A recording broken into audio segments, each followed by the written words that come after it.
faire face à une enquête de cette ampleur, pour faire face à des terroristes qui sont des gens aguerris, qui ont pour objectif de déstabiliser nos institutions, la première chose, c'est qu'il faut des services spécialisés et des magistrats spécialisés. La seconde chose qu'il convient de mettre en place, c'est une bonne coordination de ces services.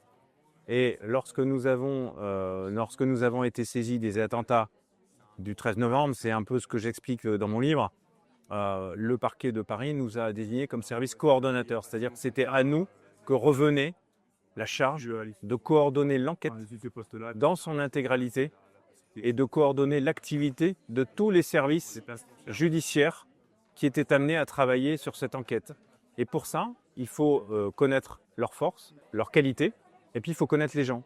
Il faut connaître les gens avec qui on travaille et la façon dont on les emploie au mieux sur une scène de crime complexe, sur une filature, sur une surveillance, sur une arrestation.